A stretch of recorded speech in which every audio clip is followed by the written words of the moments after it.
तो दोस्तों, भारत सरकार की तरफ से एक बहुत ही बड़ा और महत्वपूर्ण कदम उठाया जा रहा है। दरअसल जो हमारा मित्र रूस है वो भारत की आवश्यकता के अनुसार भारत को अपना माल सप्लाई नहीं कर पाया, जिसके अंतर्गत भारत के यहाँ पर माल की किल्लत मच गई और भारत को मजबूरी में आकर 2 से 3 गुनी कीमत के अंदर अमेरिका, कतर और यूएई जैसे देशों से माल को उठाना पड़ा। परंतु भारत सरकार ने अब एक बहुत बड़ा फैसला लिया है और अब भारत अंगोला और अल्जीरिया के साथ एक बहुत बड़ी डील साइन करने जा रहा है। दरअसल दोस्तों, यहाँ पर हम बात कर रहे हैं एलएनजी की, यानी लिक्विड नेचुरल गैस की, जिसके लिए रूस भारत का बहुत बड़ा सप्लायर था। अब भारत और रूस के बीच में एक लंबी अवधि का एग्रीमेंट था, जिसके तहत रूस प्रत्येक वर्ष भारत के लिए 28,50,000 मेट्रिक टन जो एलएनजी है वो सप्लाई किया करता था। परंतु इस साल रूस की कंपनी गज़प्रोम की तरफ से भारत को इस एलएनजी की सप्लाई नहीं करी गई, जिसके कारण से भारत के अंदर एलएनजी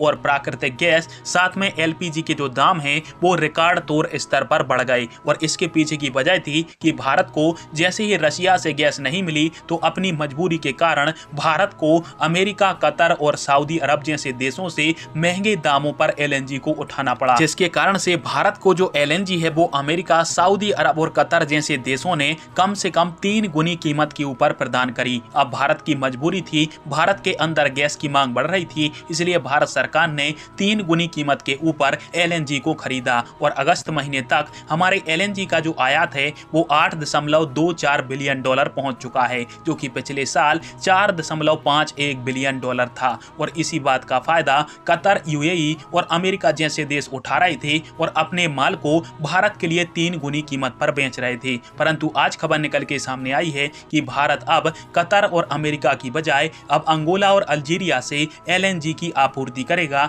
जो कि इन देशों से मिलने वाली एलएनजी की तुलना में भारत को काफी सस्ते दामों के अंदर मिलेगी। हालांकि इस साल रूस और यूक्रेन युद्ध के कारण एलएनजी की कीमतों में काफी ज्यादा बढ़ोतरी हुई है, परंतु भारत को 3 गुना कीमतों के अंदर एलएनजी को खरीदना पड़ा। इसलिए भारत सरकार ने अंगोला और अल्जीरिया के साथ एक बड़ी डील साइन करने का फैसला लिया है, ताकि अमेरिका, यूएई और कतर जैसे देश भारत से मोटी कीमत ना वसूल पाए एलएनजी की सप्लाई को लेकर। फिलहाल में आप सभी को क्या लगता है, और क्या भारत को अमेरिका और यूएई जैसे देशों से एलएनजी लेनी चाहिए या फिर किन्हीं अन्य देशों से? कमेंट बॉक्स में फिर आप दीजिएगा। वीडियो देखने के लिए धन्यवाद। जय हिंद, वंदे मातरम।